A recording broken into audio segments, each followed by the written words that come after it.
Hello, welcome back to my channel. Today we are going to be doing month 2 of TBR bingo, and I'm really excited because over the last month I have learned and grown a lot with what we are going to be doing with this, but basically this is the game where I figure out what I'm going to be reading for the month, and it has a fun challenge and a twist where I kind of get to figure things out as I go on through the month. Looking off this board, the quickest way I can explain it without having you go and watching the last video where I talked about it is that I get a prompt that I randomly select for every single one of these slots, and the prompt correlate that I have to read. So the yellow slots are books that are picked for me, which I fill in before we go. The blue slots are books that I own. The green slots are library books, and the white slots can be anything. The only thing that is going to change this month, and we will do that first things, is that the middle slot is going to be from a jar. My friend has challenged me to try to pick one book that'll match 3 words. She has randomly given me 8 words, and I have to pick 3 of them, and I have to try to pick one book that'll match all 3 of those words. So that'll be my middle slot for this month. But before we do that, really quickly, I know I said it was first, but it is not first actually. Let me tell you about the books that are going into the yellow slots because those are ones I don't pick. So for this month, I have 2 buddy reads and 2 book club picks. So the book club pick that is our main book for my book club is Daughters of, and I've looked this up, it is pronounced N-R-I. You say each of the letters. It's not Nri, which I was assuming for a really long time. I do not know anything about this book, but it was voted for and I'm really excited to read it. I don't have it right now because shipping delays. Unfortunately, it won't get here until probably halfway through February, and I'm super bummed about that. We are also going to be reading Crown of Midnight, as I am making a goal for myself to read one Sarah J. Maas book every single month this year, and we're doing this one now. Yeah, I kind of decided to do it on my own, and then some people were interested, so I expanded it into my book club. Then I'm going to be buddy reading Illuminae and Lore with 2 different friends, and so I'll talk about all of those as the month goes on and as I read them because they are definitely books going to be read. The middle slot is going to be jar. I don't know how well you can read that. So we'll stick that there and then we will pick 3 words. Oh. So I have them all in here and I'm going to shuffle them up. And here is the first word. I dropped it. Here's the first word. Blue. So the fun thing about these is that they can be related to the title or related to the summary or related to the plot or related to the cover. So blue's really good because it opens up a lot of different things for me. And the second one is magic. Well, I think she was trying to get me to read Blue Lily Lily Blue, but I've already read that. So that's an odd one. Okay, and the third and final word is going to be right here. I'm excited. New. I don't know how well you can see that. New. So I need to find a book that encapsulates all 3 of those words. The book I have picked to match all 3 of those prompts. Wow, I didn't think it was going to be one off my list, but it was, and that is going to be Legendborn. This is not only a newer book that has been published, but a new to me book. I think I got it December, so I'm really excited to be reading it. It deals with magic. It's kind of a YA contemporary fantasy, and it definitely has blue on the cover, so oh boy, I'm really excited about that because I've been wanting to get to this for a while, and it's a pretty big one, so I'm a little bit nervous about finishing it, but I can do it. I believe in myself. Now let's do the prompts. So I'm going to be shuffling a little bit while I talk to you guys. I made a list in my phone about all of the books that I was hoping to read in February, and the list had 18 books on it. There's no way I'm 18 books in February. I mean, I read 19 in January and I've read like 24 in December, but I am really determined to slow down on my reading. We'll see what I actually accomplish. Let's pick the prompts. What I like to do is pick the white prompts because those are things I don't get to see until I read books next to them. So I will just pick 8 as of right now. Normally it's 9, but this one is covered. I'll pick 9 prompts at random. I can't show you because otherwise editing me will get to see them, and so none of us know what they are, and I will just stick them into the slots and then we're good to go. So I have been shuffling. I did some shuffling off camera. I did some shuffling on camera. Let's hope that these are really shuffled this time. So let's do it. 1, 2, 3, 4, 5, 6, 7, 8. And I'm going to put them in and I'll come back to you. Okay, now the fun part. We get to actually get some real prompts and look at them and pick some books for them. I'm going to shuffle once more on camera, do a nice shuffling. Gonna cut the deck. I lost a card. Should that card be the one? That's going to be the one. So I'm going to do the 4 corners next, and the card that I dropped is green cover. How fun. For green on the cover, I am going to actually be reading Tales of the Hinterlands, which is like the novella sort of thing that goes along with the Hazelwood. I read the Hazelwood last month as a friend recommends book, and I was really conflicted on it because there were large parts of it that I liked, specifically the retelling the weird fairy tales that were in it, and then there were large parts I didn't like. Tales of the Hinterlands is just a collection of those fairy tales that are being told, and my library has it, and it has a very, very green cover, so I am excited to be getting to it. Next corner is going to be... what does that say? I thought it said bed cover. It says red cover. Wow. A lot of my prompts are kind of similar to each other. I was hoping we were going to shuffle things up a little bit more, but apparently not. For red on the cover, I am going to be reading These Violent Delights. Now I know it doesn't have a ton of red, but there is red on the cover, so I'm counting it. This is a 1920s Romeo and Juliet retelling taking place in Shanghai. I've heard it is very YA fantasy. I've heard that it has enemies to lovers trope, which, like, I guess technically Romeo and Juliet originally is enemies to lovers trope, but like I don't think of them as enemies because they like fall in love at first sight, so like I don't know how I feel about that. But I hope that this one has much stronger enemies to lovers aspects to it, and that I enjoy myself while reading it.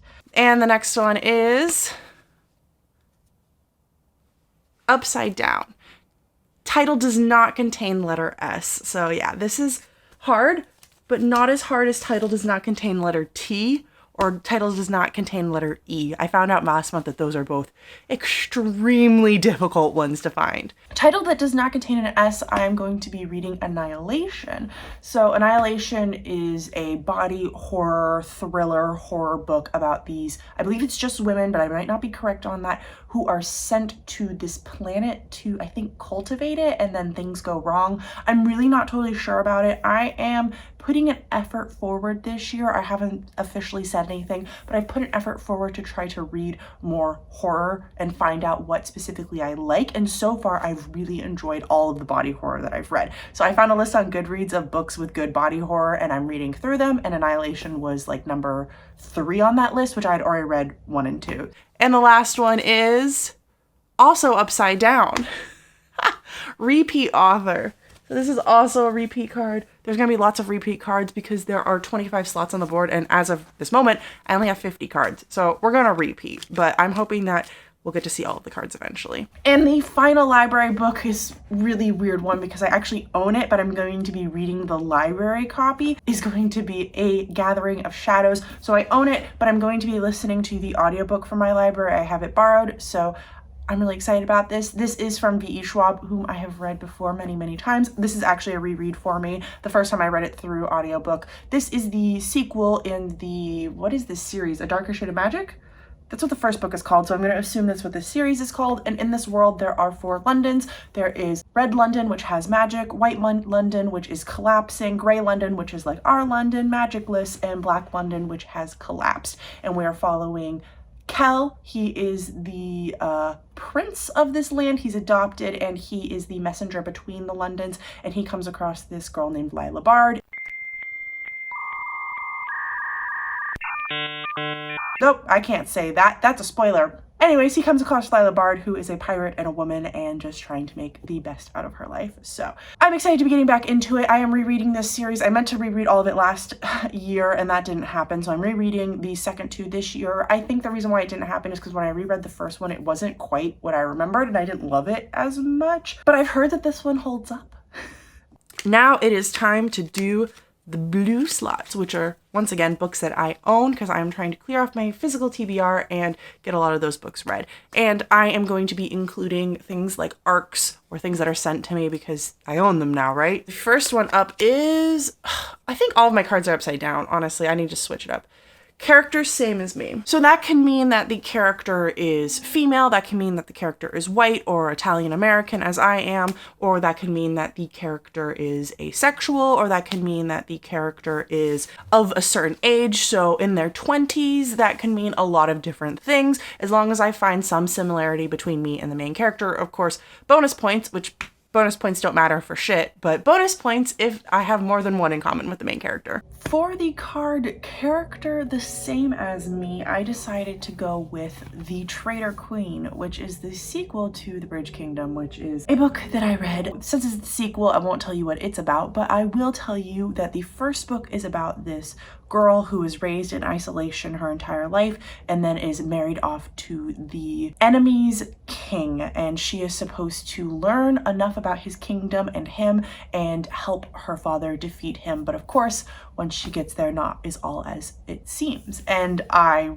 really freaking enjoyed it way more than I thought I was going to. Audible has it for free at the moment, and the sequel is also free, so I will be listening to it. I own it because I got it for free, so yay, free books. Let's flip the cards around and try it this way. 5-star prediction. Yeah, I got that last time. Next book I'm going to be reading is going to be All of Smoke for 5-star prediction. So this is a really cool looking book. I just think it's so pretty. It was a cover buy, but then I read what the back had to say and I was like, this sounds so freaking good. So let me read you an excerpt. Tessa is an Inagi, a battle-hardened priestess of the goddess of war with the power to turn an enemy's bones to dust with a scream. Banished for disobeying her goddess's command to murder a traveler, she prays for forgiveness, but while she is gone, raiders burn her town to the ground. Grieving and alone, Hessa, the last Inagi, must find the traveler and atone for her weakness. As clans from the north and legionnaires from the south tear through her homeland, slaughtering everyone in her path, Hessa strives to win back her goddess's favor. There's a few more paragraphs, but she can scream people to dust, like, huh. Heck, that's cool. 5-star prediction right there. Next up, we got title contains letter M. Ooh. When I wrote that card, I specifically remember having it for Malice, which I still haven't finished. So maybe it'll be for Malice. I don't know. We'll see. You'll see in 2 seconds. For title contains the letter M, I decided to pick A Demon something. A Demon in Silver, which was another free book I got on Audible, so I am going to be listening to it. I don't know what this book is about. It's fantasy, and that's why I picked it up, so it'll be nice to knock that one off the list. I don't have a disease. I spilled ink on my hand, and that's why it's yellow, in case you've been wondering in this video. Then I have title contains letter D. For title contains the letter D, we are finally getting to some of the arcs that I need to read this month, and for this I'm going to be reading Lost in the Neverwood, which is by Aiden Thomas. So Lost in the Neverwoods is a retelling of Peter Pan. Kids start to go missing in this town, and Wendy, a young girl, starts to notice that things are odd, and then she stumbles across this unconscious boy in the woods. When he wakes up, she finds out that his name is Peter, and everything is not as it appears. He is supposed to help her find the Lost Boys. So I'm not like a huge fan of Peter Pan to begin with. I've just never really have been. And then when I read the original story, I was like, what the hell? Like, it is not what I thought it was going to be. Disney really messed that one up in a good way. In a good way. So I just don't like Peter Pan that much. I requested this book because Aiden Thomas is a good author. I read Cemetery Boys last month. Actually, a lot of books I read last month that I'm reading like connections to this month. Anyways, so I decided to request it on NetGalley thinking that I wouldn't be picked for it. The cover is absolutely gorgeous, and then I was approved for it. So I'm really excited to be reading it. I think I'm gonna like this actually a little bit better than I like Cemetery Boys, and I will be letting you know how it goes. The book actually comes out sometime late in March, so keep your eye out on my channel where I will be talking about it to see if you like it. Nice. Next, I have title does not contain letter A. I decided to pick up Queen of the Conquered, which is an adult fantasy story following, I don't remember. I'm gonna have to read the back. On the islands of Has Loic, Signori Rose, there's a lot of words I don't know how to say on the back of this cover, was the only survivor when her family was massacred by the colonizers. Now the king of the island has declared that he will choose his successor from among eligible noble families, and Signori is ready to exact her revenge. It's really short, really sweet. Orbit published it. It has some pretty low reviews online, but from what I've been able to understand, it's just kind of a slow book, and that's why people don't absolutely love it. I love revenge tales. I'm here. Let's go. Let's read it. And then I have gray cover, which is a lot harder than you think it is, but okay. I'll find a gray cover that's not lore. For gray cover, let's go back to my arcs. I am going to be reading A Desolation Called Peace, which is the sequel to A Memory Called Empire. And so I'm going kind of with these like warm gray colors. I mean, A Desolation Called Peace has a different cover, but Desolation Called Peace has gray on the cover, as you can kind of see here. I make the rules, it's my game. Let's read it. So in A Memory Called Empire, we are following this main woman as she becomes a ambassador to this other planet, and she is replacing the man who was the ambassador before her, and he has died, and they have this technology where she can claim his memories, and she's trying to figure out if he was murdered or not. And of course, very quickly in the book, like in the first 2 or 3 chapters, the memories start to go wrong and things are kind of corrupted, and she's left in isolation, almost absolutely alone, fighting for her life. And I loved this book. I gave it 5 stars. I requested the arc. They gave it to me. Now I gotta read it. I believe A Desolation Called Peace also comes out in March, so I recommend checking it out, picking it up. The cover is actually prettier than A Memory Called Empire, in my own personal opinion. Now we have title does not contain letter O. Title does not contain the letter O. I am going to be reading dun, dun, dun, dun, The Queen's Gambit. So I watched the TV show last month when I was sick. Last month is the theme for this month. I was sick and I marathoned the entire show in one day. Audible had it for free, so I picked up the audiobook and I'm going to be listening to it. I think it's like a 10-hour audiobook. It's pretty short, and I think the book was written in like 1980s. So I'm really curious to know how it compares to the original TV show and what has been changed, and if it keeps up with its feminist ideals. So The Queen's Gambit is about this orphaned girl who becomes really extremely freaking good at chess, and then she plays it a lot. And the TV show follows her entire life as she rises to the top of chess players everywhere. And it was really slow, but really freaking good, and I couldn't stop watching it. So I'm gonna be reading the book now. And then finally, we have white cover. When it comes to the color on the cover, I am pretty lenient, you know, as long as I feel like it has that color on the cover, then we're going with it. It doesn't say majority on the cover, but I try to get as much of the color on the cover as I can. And the final one is white on the cover, and I will be reading Providence of Fire for this. So I'm actually in the middle of it. I think I'm like 3 hours into the audiobook, but it's a pretty long audiobook. It's like 24 hours long, I think. So I'm carrying it over from last month. It does have a lot of white on the cover, although I would have said it has a green cover, but it has white on the cover, so I'm counting it. This is the sequel in the Unhewn Throne series by Brian Stavely, where we are following 3 adult siblings after their father, who is the emperor, has been killed, and they have been spread across the globe to protect themselves, and they have to come together to try to bring the eldest, actually the second eldest, into power and become the emperor and try to figure all of this stuff out that their father didn't necessarily tell them about. It's really good. So one of them is training to be a monk, one of them is training to be a warrior, and one of them is training in politics. But of course the one training in politics is a female, and she's not allowed to get the throne. But I do think that I have my eye on the idea that things might not be all as they seem in that department. What I really love about this series is, yes, a lot of the females fall into the tropes of fantasy, adult fantasy, but Brian Stavely really writes about them like they're well-rounded characters, and I think he does a really good job. And I have heard from people that I trust that in the later books, he falls away from that tropiness and really develops his female characters even better than he has been doing. The 5th book that is kind of like a spin-off of this one is going to be coming out in July, so I'm hoping to finish up this series before then because I'm so freaking excited for that one. Anyways, here's my final board. I hope you are excited to read some of these books with me. I'm really excited about a lot of these. It's been good. Yeah, it's been good. So anyways, thanks for watching. I really appreciate each and every one of you. If you have read or are planning on reading any of these books, I would love to talk to you about them down below in the comment. Anyways, I don't remember how my outro goes, but until next time, I'll talk to you in the comments. Bye!